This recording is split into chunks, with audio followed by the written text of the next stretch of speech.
quelques instants et puis continuer à regarder ce qu'on a commencé il y a une couple de semaines, 2-3 semaines, concernant justement de plaire à Dieu. On vit dans des temps qui sont, on pourrait dire, uniques pour nous, du moins en Amérique du Nord. Et puis, ça n'empêche pas toutefois que le Seigneur désire qu'on apprenne de lui et que notre lumière brille dans ce monde dans lequel on se trouve. Et la lumière brille, frères et sœurs, à travers nos vies.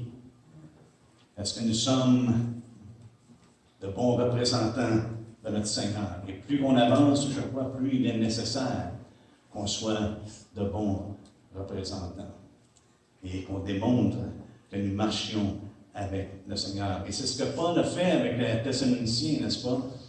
Les saints qui étaient là, à tous les chapitres, il les encourageait par rapport à l'avènement du Seigneur. C'est très important de regarder, d'avoir les yeux fixés sur la venue du Seigneur. Mais également, il les a instruits concernant leur vie, dans l'attente dans laquelle ils se trouvaient. Je pense que pour nous, nous sommes dans l'attente, mais également le Seigneur désire que nos vies reflètent notre relation avec lui, notre marche avec lui. Comme on a vu, Paul a dit ce que Dieu voulait, ce que Dieu désirait pour eux, c'est leur sanctification. Et on a vu ensemble que c'était reflété dans une vie représentée par une nouvelle naissance et une marche qui est par la foi. Et également, la semaine passée, on a vu que le Seigneur nous appelle à vivre selon l'Esprit et à marcher par l'Esprit. L'Esprit de Dieu nous conduit toujours dans toute la vérité. N'est-ce pas? Ce n'est pas seulement une fois de temps en temps, on va peut-être arriver à atteindre la cible. Non, l'Esprit de Dieu nous conduit toujours dans la vérité. Et Paul, dans ses épîtres, souvent fait référence à ces choses-là. Et puis, si vous voulez bien tourner avec moi dans Colossiens, l'Épître aux Colossiens, et ici, Paul nous parle de lui être entièrement agréable. C'est l'objectif dont il nous fait part dans les versets que nous allons regarder ensemble. Lui être entièrement agréable. Et c'est ce que Paul avait dit aux Thessaloniciens. On vous a instruit comment vous devez vous conduire et plaire à Dieu. Et ça va complètement à l'encontre, frères et sœurs, de la mentalité de nos jours. Parce que tout est guéri, tout est centré sur se plaire à soi-même.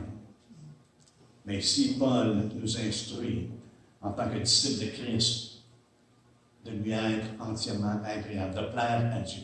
Frères et sœurs, c'est impossible dans ce monde de plaire à Dieu et de plaire aux hommes. Si on cherche à plaire à Dieu, il y a quelqu'un à quelque part que ça va déplaire. Mais si Paul nous encourage, il est bien tourné dans Colossiens 1.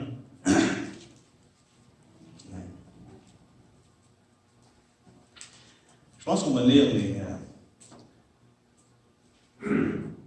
les 11 premiers versets.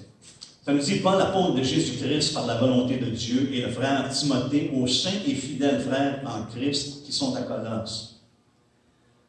Que la grâce et la paix vous soient données de la part de Dieu, notre Père. Nous rendons grâce à Dieu, le Père de notre Seigneur Jésus-Christ, et nous ne cessons de prier pour vous, ayant été informés de votre foi en Jésus-Christ et de votre amour pour tous les saints, à cause de l'espérance qui vous est réservée dans les cieux, et que la parole de la vérité, la parole de l'Évangile vous a précédemment fait connaître. Il est au milieu de vous et dans le monde entier. Il porte des fruits et il s'accroît, comme c'est aussi le cas parmi vous. Depuis le jour où vous avez entendu et connu la grâce de Dieu conformément à la vérité, d'après les instructions que vous avez reçues de Paphras, notre bien-aimé compagnon de service, il est pour vous un fidèle ministre de Christ. Et il nous a appris de quel amour l'Esprit vous anime. C'est pour cela que nous aussi, depuis le jour où nous avons été informés nous ne cessons de prier pour vous, nous demandons que vous soyez remplis de la connaissance de sa volonté en toute sagesse et intelligence spirituelle pour marcher d'une manière digne du Seigneur et lui être entièrement agréable, portant des fruits en toutes sortes de bonnes œuvres et croissant par la connaissance de Dieu, fortifié à tout égard par sa puissance glorieuse, en sorte que vous soyez toujours et avec joie, persévérants et patients. Et le début du verset 12 nous dit « Rendez grâce au Père qui vous a rendu capable. » Il y a beaucoup de choses ici dans ces versets-là que Paul adresse et qui est pour, justement, notre bien et qu'on soit de plus en plus comme le Seigneur et de plus en plus que notre vie démontre, notre marche soit digne de son nom et qu'on lui soit agréable. Marcher d'une manière digne correspond à une chose. Correspond à quoi? Correspond au Seigneur lui-même. De marcher digne du Seigneur. Autrement dit, d'une manière appropriée, d'une manière qui va lui apporter honneur, gloire et louange. Mais également, de marcher d'une manière digne, ça implique qu'il est possible de marcher d'une manière qui est inappropriée. Une manière qui amène un reproche. Et on voit ça dans les Écritures que Paul écrit aux Romains, il dit « Le nom de Dieu est blasphémé à cause de vous. » Pourquoi? Parce que les gens disaient une chose, mais leur vie ne représentait pas leur confession de foi.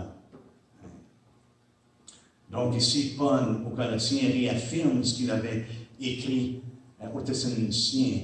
Il réaffirme notre appel à la piété, à la sanctification.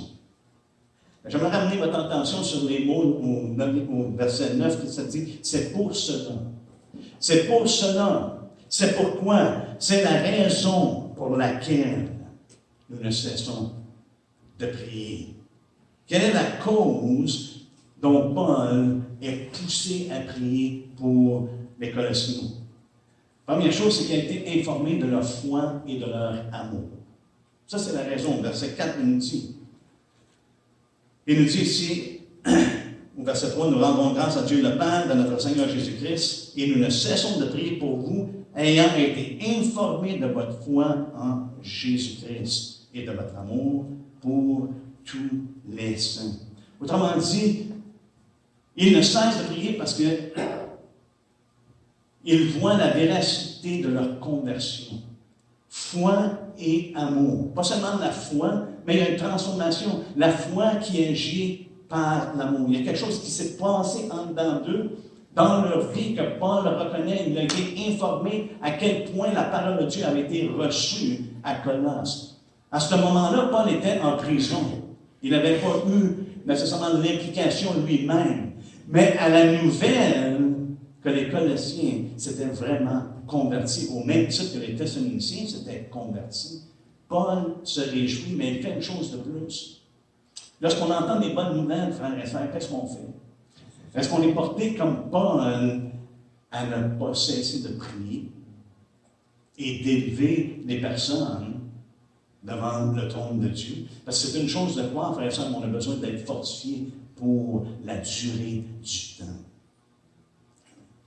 Et Paul, ici, se réjouit et se met à prier. Et il attribue le fait qu'ils ont vraiment reçu la vérité et qu'ils voient vraiment l'espérance qu'ils ont en Christ. L'espérance qu'il aurait réservée. Il attribue le fait que leur foi est véritable et que leur charité est véritable parce que vraiment, ils ont une espérance. Une espérance qui est dans les cieux comme un ange. N'est-ce pas? Ils ont saisi ce que l'apôtre nous dit dans Hébreux. Cette espérance, nous la possédons comme un ange de l'âme.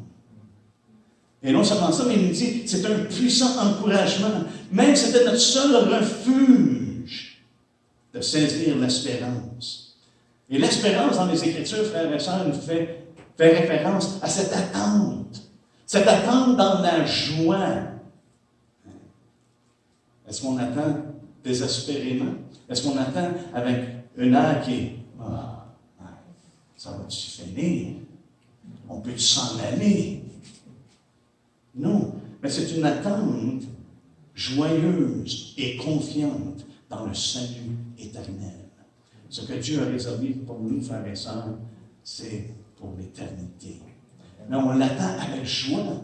On l'attend avec confiance. On le sait, comme Denis a mentionné, c'est des choses qui doivent arriver, c'est des choses qui s'accomplissent selon la révélation de la parole de Dieu.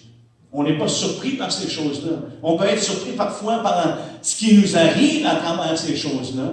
Donc Pierre nous dit, on ne devrait pas être surpris d'être dans la fournaise, n'est-ce pas?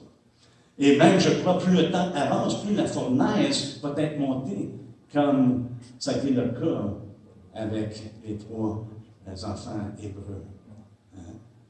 Michel, Shadrach et Abednego, le roi était tellement insulté par le fait qu'ils se sont mis debout pour la vérité, pour le fait qu'ils marchaient d'une manière digne de Dieu, pour le fait qu'ils marchaient de manière à lui plaire, qui a augmenté la chaleur 7 fois plus. Et j'ai l'impression que plus on va avancer, frères et sœurs, plus l'entonnoir va se resserrer, plus la fournaise va augmenter. Je pense à un chalumeau qu'on se sert pour faire de la soudure. C'est de l'intensité parce que le feu devient de plus en plus resserré et ça augmente l'intensité de la flamme. Plus l'entonnoir va se resserrer, plus la flamme va être intense. Plus ça va être intense. Mais on voit ici la cause qui le pousse à prier, parce qu'il a entendu, il a été informé de leur foi et de leur amour, qui a été provoqué par l'espérance qui leur était réservée dans les cieux. Et ça nous dit que la parole de vérité, au verset 5, et que la parole de la vérité, la parole de l'Évangile, vous a précédemment fait connaître. Voyez-vous, il n'y avait pas besoin de Paul pour venir à la connaissance de Christ. Ce qu'ils avaient besoin, c'est la parole de vérité. Frères et sœurs, on n'a pas besoin de grands évangélistes, dans le sens que Dieu se sert de grands évangélistes. Je ne veux pas être mentionné comme quoi je ne crois pas aux évangélistes, non. Mais Dieu a simplement besoin de personnes qui proclament la parole de vérité. Et cette parole-là, elle est puissante pour accomplir dans le cœur des gens ce que Dieu l'envoie pour accomplir. Les personnes peuvent venir à la connaissance de la vérité. C'est la parole de l'Évangile qu'on est appelé à prêcher. Et ça nous dit que cette parole-là leur a fait connaître, qu'elle leur était fait connaître. Et ça nous dit que l'Évangile est au milieu de vous et dans le monde entier. L'Évangile ne change pas de nation à nation. Le message ne change pas, que ce soit en Afrique, que ce soit au Moyen-Orient ou que ce soit en Amérique du Nord. Le message demeure toujours le même et l'Évangile porte toujours du fruit. Et c'est ce qu'il dit ici. Il porte des fruits et il s'accroît comme c'est aussi le cas parmi vous depuis le jour où vous avez entendu et connu la grâce de Dieu. Depuis le jour. À quel moment? Depuis le jour où ce que vous avez entendu. La foi vient de ce qu'on entend. Et ce qu'on entend vient de la parole de Dieu, vient de la parole de la vérité, vient de la parole de l'Évangile. Il dit le jour que vous avez entendu et connu la grâce de Dieu. Il y a bien des gens qui entendent par rapport à la grâce de Dieu, mais qui ne connaissent pas la grâce de Dieu. Pourquoi? Parce que ça n'amène pas le fruit que l'Évangile porte. Et malheureusement, je pense qu'il y a bien des personnes qui ont reçu supposément la grâce de Dieu, mais non conformément à la vérité. Je trouve ça intéressant que Paul est obligé, dans cette lettre-là, de spécifier que la grâce de Dieu doit être conforme à la vérité. Pierre lui dit, a attesté à ceux qui ont écrit Dans son épître, il dit, je vous atteste que la grâce à laquelle vous êtes attachés est la véritable. Pourquoi? Parce qu'il y avait de la grâce qui se promenait alentour. On pourrait dire même plus de la grâce qui se promenait alentour, parce que c'était une licence de faire ce que les gens désiraient de faire. Autrement dit, la grâce leur permettait de vivre pour plaire à leurs intérêts, à leurs désirs, plutôt que de plaire à Dieu. Et c'est ça ici que Paul dit, il prie que ces gens-là soient remplis de la connaissance. De la connaissance de la volonté de Dieu. L'Évangile porte du fruit. Un Évangile qui est stagnant, qui est sans vie, qui est impuissant, infructueux, on peut dire que ce n'est pas l'Évangile de Dieu. Ce n'est pas l'Évangile qui est proclamé selon la parole de vérité, qui porte des fruits et qui fait connaître la grâce de Dieu conformément à la vérité. Parce que l'Évangile que l'on voit dans les Écritures, c'est un Évangile qui va grandissant, qui est vivant, qui est puissant. Et je le mentionne souvent, l'Évangile dont Paul n'a pas honte, ce n'est pas quelque chose qui est stagnant, ce n'est pas quelque chose qui n'apporte pas de vie ou qui ne porte pas de fruits. Mais l'Évangile dont il n'a pas honte, c'est l'Évangile qui est la puissance de Dieu pour le salut de quiconque croit. Amen. C'est l'Évangile dont il n'a pas honte. Et c'est l'Évangile qui réalise, malgré qu'il n'était pas là, que les Colossiens ont reçu. Un Évangile qui porte fruit et qui amène des changements. Et c'est pour cela qu'il prie pour eux, qu'il intercède, afin qu'ils demeurent justement dans la vérité. Et ça, c'est arrivé le jour où ils l'ont entendu. Alléluia. La grâce de Dieu, frères et sœurs, fait une œuvre. La grâce de Dieu qui est source de salut pour tous les hommes. Amen. Alléluia. Et je trouve intéressant qu'il dit,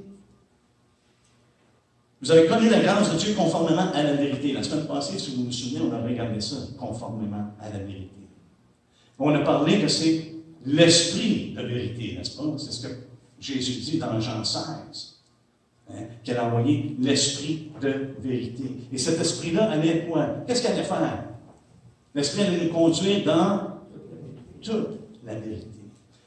Donc, l'Évangile doit être prêché selon l'Esprit. Et si c'est selon l'Esprit, la grâce que les gens vont connaître, ça va être conformément à la vérité. Et il va y avoir le fruit que Dieu désire qu'il ait. On va être enseigné par cet Esprit. Conformément à la vérité qu'on a vue, qui est en Jésus, et qui produit la justice et la sainteté, comme Paul nous fait part dans Éphésiens 4. Ce n'est pas une licence pour le péché. Je vais juste vous lire un verset dans Romains 6.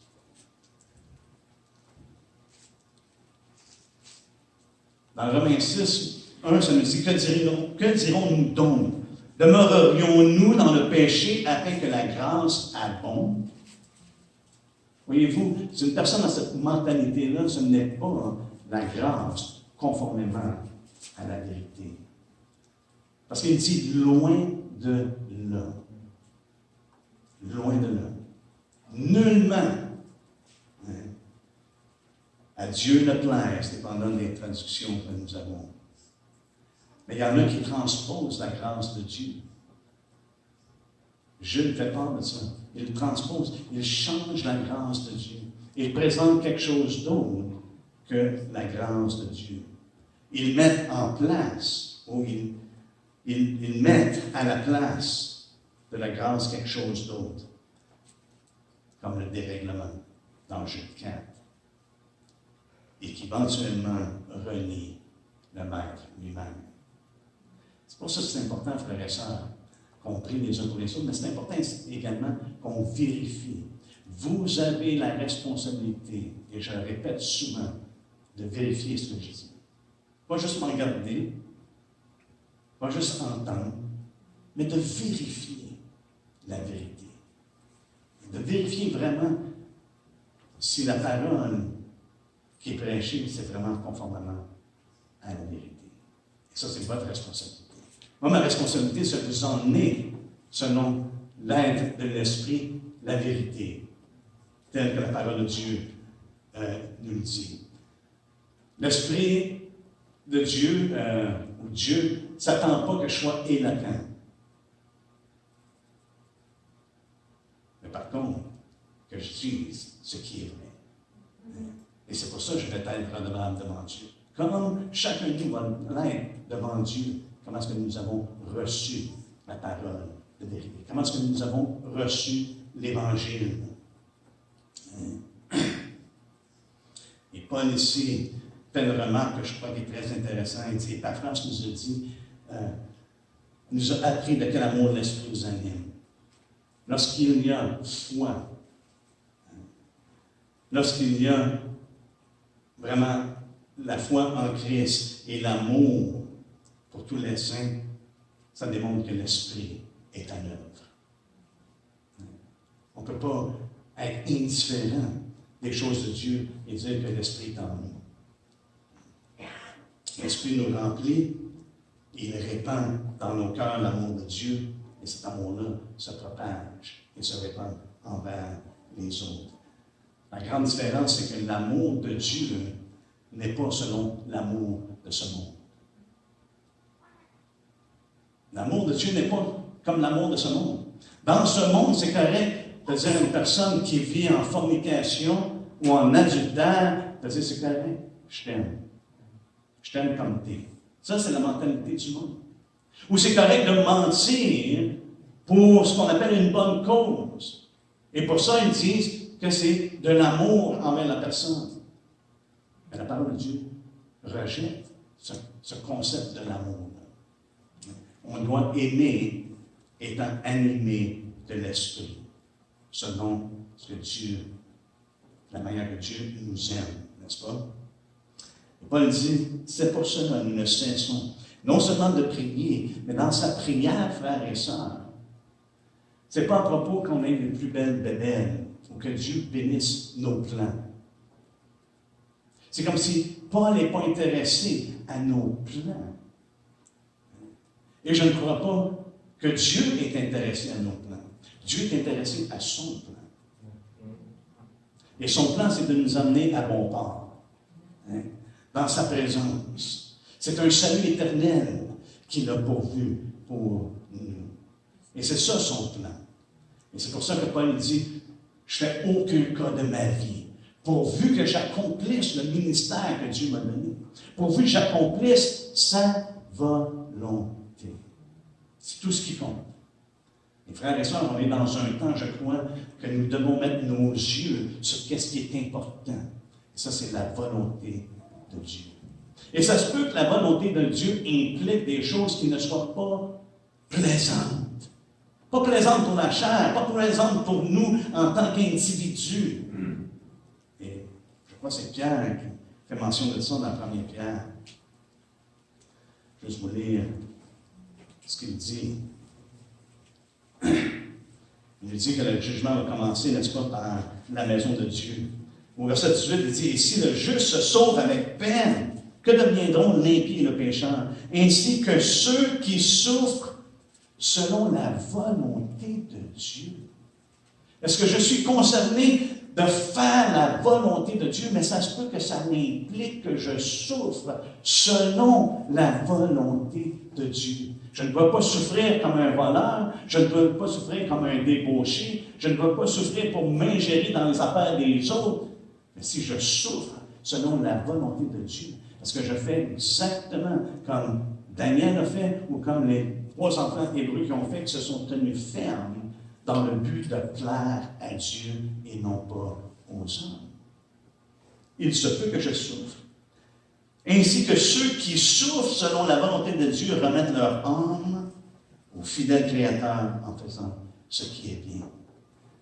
Et c'est mon encouragement ce matin, mon exhortation, frères et sœurs, c'est à travers ce qu'on vit, c'est qu'on continue à faire le bien.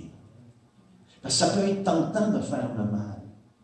Ça peut être tentant de vouloir se venger, n'est-ce pas? Ça n'est pas naturel, lorsqu'on se fait frapper sur la joue, de tourner l'autre joue. Du moins, c'est contre ma nature. Je ne sais pas pour la bonne. Mais de tourner l'autre joue, frères et sœurs, c'est simplement parce que c'est conforme à la vérité. C'est ce que la parole de vérité nous enseigne. C'est ce que Jésus lui-même nous enseigne. Et c'est pour ça qu'on le fait. Hein? Je souffre que ce soit selon la volonté de Dieu. Et non pas parce que je fais des gaffes. Ou non pas parce que je désobéis à Dieu.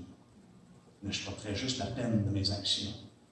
Et si je souffre, selon la volonté de Dieu, je m'en remets à lui, parce que je sais qu'il est en contrôle. Et frères et sœurs, je crois qu'il est important qu'on ait ce minding, Dave minding comme ça. Ça me vient juste en anglais, mais j'essaie de le mettre en français. Disposition d'esprit. Hein? Disposition d'esprit. Disposition d'esprit. Mais des fois, on dit minding, non? Oui. Ouais? OK. De toute façon, c'est d'avoir cette disposition d'esprit, une disposition de cœur pour le Seigneur. Et de demander les choses qui comptent. Et Paul dit, c'est pour cela au verset 9, que nous aussi, depuis le jour, autant qu'eux ont répondu à l'appel de Dieu le jour qu'ils ont entendu et connu la grâce de Dieu conformément à la vérité, autant que Paul, depuis le jour que lui a été informé, s'est mis à prier. Depuis le jour où nous avons été informés, nous ne cessons de prier Dieu pour vous. Nous demandons que vous soyez remplis. Alléluia! Il n'y a rien de mieux que ça, n'est-ce pas? Et des fois, on pense, d'être rempli. De quoi je veux être rempli? De qu'est-ce qu'on désire d'être rempli? Et la raison pour laquelle je désire être rempli. Et laissez-moi vous dire qu'on a vu dans le christianisme et dans l'Église moderne que le but d'être rempli, c'était pour être impressionnant ou d'impressionner les autres. C'était la raison pour laquelle, remplis-moi ça, que les gens puissent penser, il est vraiment spirituel. Ou c'est un géant dans la foi. Oh, wow! Si Paul serait de nos jours, on aurait la tendance de vouloir l'élever comme il y en a qui ont essayé dans son temps. Et tu dis, mais qu'est-ce que Paul? C'est qui Paul?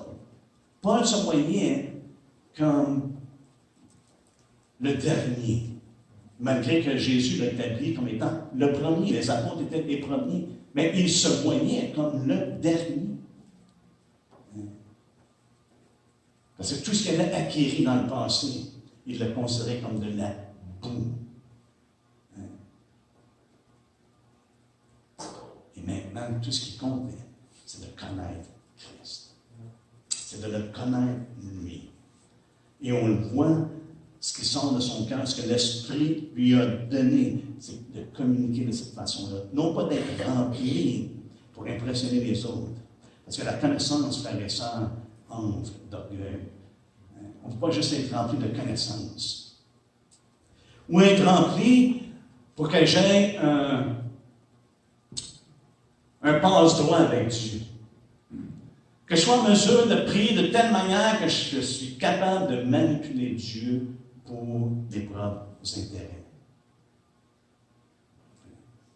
Et souvent, malheureusement, de nos jours, la prière, on s'en sert justement pour pouvoir atteindre nos buts. Ce n'est pas de découvrir la volonté de Dieu. Ce n'est pas de connaître la volonté de Dieu, mais c'est d'essayer d'atteindre mon but et non pas l'objectif de Dieu. Il faut faire attention. Regardez ce que Jean dit. Est-ce que c'est possible? Dans Jacques 4,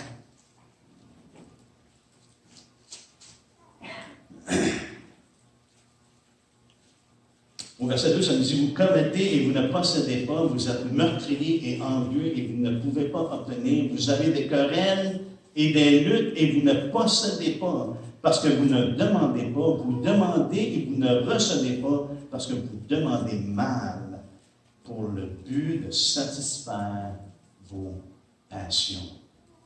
C'est possible, frères et sœurs, de vouloir être rempli, ou de vouloir avoir une plus grande connaissance dans le but de vouloir obtenir ce qu'on désire. Que ce soit pour nos propres passions. Mais ici, Paul dit qu'il faut arrêter de prier. Pas seulement lui, mais il dit, nous ne cessons de prier. Nous demandons que vous soyez remplis de la connaissance de la vérité en toute sagesse et intelligence spirituelle. Paul disait, il n'y a rien de mieux que d'être rempli.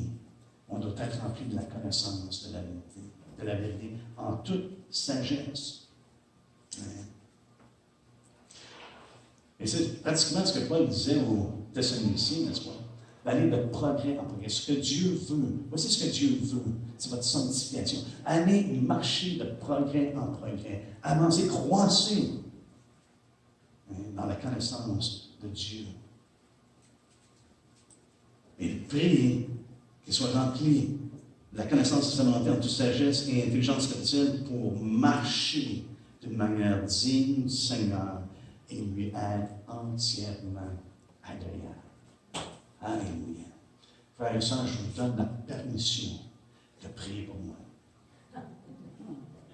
Priez pour moi. Priez pas pour que j'aie quoi que ce soit d'autre, mais d'avoir la connaissance de sa volonté en toute sagesse et intelligence spirituelle, afin que je puisse marcher d'une manière digne du Seigneur, digne de son nom.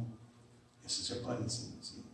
Et de lui être entièrement agréable. Il n'y a rien d'autre qui compte dans ce monde. Alléluia. Parce que lorsqu'on va se tenir devant lui, frères et sœurs, devant le tribunal de Christ, nous allons tous avoir à rendre compte pour le bien et le mal qu'on va avoir fait. Est-ce que je désire au-dessus de tout ce que ce monde peut offrir? Et là, je commence à m'identifier avec le Seigneur Jésus, pas à ma personne, m'identifier que lorsqu'il a été tenté pour dire « Je vais te donner tous les royaumes que tu vois. » Non, pas prendre tout. Ça ne m'intéresse pas. Frères et sœurs, le monde pourrait nous donner toutes les richesses de ce monde. Et j'espère, ma prière, c'est que chacun de nous dirait « Pas intéressé. Je ne suis pas intéressé d'autre chose que de connaître mon Dieu, de marcher avec lui et de faire ce qui lui plaît. » Et lorsque l'Évangile est à l'œuvre au milieu de l'Église, il y a toujours des fruits. Le résultat, c'est des fruits. Pour marcher d'une manière digne du Seigneur et de lui être entièrement des fruits en toutes sortes de bonnes œuvres. Et frères et sœurs, Jésus a dit à ses disciples, il dit, par vos œuvres, par vos bonnes œuvres, les gens qui les voient vont venir à glorifier Dieu. Pierre a dit la même chose. Notre conduite, nos œuvres peuvent mener soit à glorifier Dieu ou à le blasphémer. On veut marcher comme le Seigneur désire que l'on marche. Une vie digne du Seigneur et pour lui plaire à tout égard. Autrement dit, Paul prie afin que nos vies, ou la vie, ici dans le contexte, la vie des gens de Colosse, soit une vie qui compte pour Dieu. Pas une vie qui compte pour eux autres, mais une vie qui compte pour Dieu. Que ce soit notre prière les uns pour les autres, que notre vie compte pour le Seigneur. Que ce soit une vie fructifiante en toute bonne œuvre. Et que ce soit une vie qui soit démontrée par une croissance en la connaissance de Dieu. Mais vous remarquez ce que ça dit ici. Paul dit, portant des fruits en toutes sortes de bonnes œuvres et croissant par la connaissance de Dieu. Plus qu'on connaît Dieu, plus qu'on grandit. Plus qu'on croise. Il y a tout le temps de la place à la croissance, n'est-ce pas? Comme Paul dit, je ne suis pas arrivé. Si Paul n'est pas arrivé, je suis en arrière, j'ai un peu d'affaires. N'est-ce pas? Mais le terme également pourrait être traduit, et certaines traductions le traduisent comme ça, croissant en la connaissance de Dieu ou pour la connaissance de Dieu, ou par la connaissance de Dieu.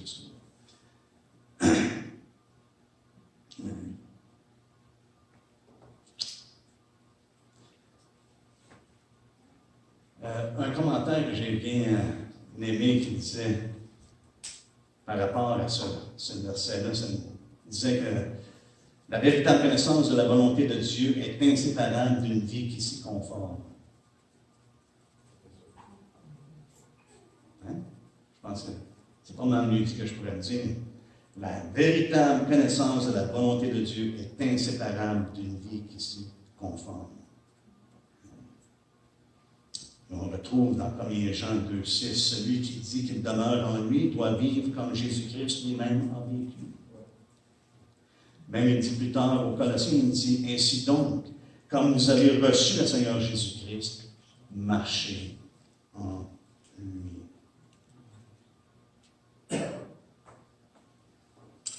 La connaissance de sa volonté, la sagesse, l'intelligence biblique, vraiment produit une vie digne du Seigneur. C'est comme ça qu'on réalise, c'est vraiment de Dieu. Elle produit une vie digne du Seigneur. Elle pratique la piété. En terminant,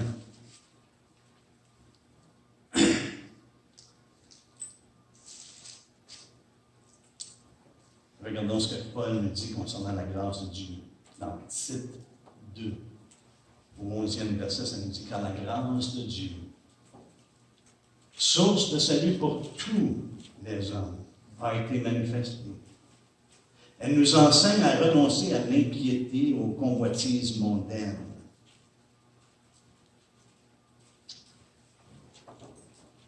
Wow! Vous remarquez des fois que vous lisez quelque chose, c'est comme si la lumière est tellement lumineuse qu'on ne peut pas constater ce qui est dit. Hein? On ne peut pas ne pas constater ce qui est dit. Hein? On peut reconnaître la grâce de Dieu, frères et sœurs. La grâce de Dieu qui a été manifestée, la grâce de Dieu qui est conforme à la vérité. On peut la reconnaître parce qu'elle enseigne non pas le dérèglement, mais elle enseigne de renoncer à ces choses-là, l'impiété aux convoitises mondaines, et à vivre dans le siècle présent. Pas dans le futur, éventuellement, non, dans le siècle présent, en ce moment, dans nos vies. Voici ce que la grâce de Dieu qui a été manifestée nous enseigne. À vivre dans le siècle présent, selon la sagesse, la justice et la piété. Jusqu'à quand? En attendant la bienheureuse espérance. Cette espérance-là qui est comme un ancre dans les cieux. En attendant la bienheureuse espérance et la manifestation de la gloire de notre grand Dieu et Sauveur, Jésus-Christ. Paul encourage les saints de vivre d'une manière qui est digne. Dans plusieurs épîtres, il fait mention de ça dans Philippiens 1, 27, ça nous dit seulement conduisez-vous d'une manière digne de l'évangile de Christ. On porte le nom de Christ, frères et sœurs. On fait partie de la famille de Dieu. Dans 1 Thessaloniciens, au chapitre 2, verset 12, ça nous dit, vous exhortant, vous consolant, vous conjurant de marcher d'une manière digne de Dieu qui vous appelle à son royaume et à sa gloire. Imaginez-vous l'appel que nous avons. Et Paul dit ici, regardez à ce que Dieu nous a appelés. Marchez d'une manière digne de cet appel-là. Marchez d'une manière digne de Dieu qui vous appelle à son royaume et à sa gloire. Lorsqu'on se tient devant lui, frères et sœurs, on ne peut pas avoir honte. Alléluia. On peut dire, je n'ai pas fait de cas de ma vie, Seigneur. Je n'ai pas fait de cas de ma vie. Celui qui veut sauver sa vie, on sait ce qui va arriver, n'est-ce pas? Il va la perdre. Celui qui la perd va la trouver. Alléluia. pas de plus grand moment que d'être debout devant notre Seigneur et d'entendre les paroles bon et fidèle serviteur. Entre dans la joie de ton maître. Alléluia. Donc, prions les uns des autres. Ça, c'est mon exhortation ce matin. Prions les uns pour les autres. Ne cessons pas de prier les uns pour les autres, mais de demander les bonnes choses. Frère, ça ne veut pas dire de ne pas prier pour des besoins immédiats, mais surtout de prier afin qu'on soit rempli de la connaissance de sa volonté. Et je vous demande ça personnellement, et je pense même en tant que le leadership de l'Église, on vous demande ça afin qu'on soit rempli de la connaissance de la volonté de Dieu. Mais spécialement plus qu'on voit le jour s'approcher. On a besoin de savoir, Seigneur, comment est-ce qu'on passe à travers ces choses-là? Comment est-ce qu'on navigue à travers les moments dans lesquels nous les trouvons? On veut le faire selon la connaissance de ta volonté, selon ta directive, et non pas nos propres pensées. Comme on a chanté ce matin, tes pensées ne sont pas nos pensées. Tes voix ne sont pas nos voix. N'est-ce pas?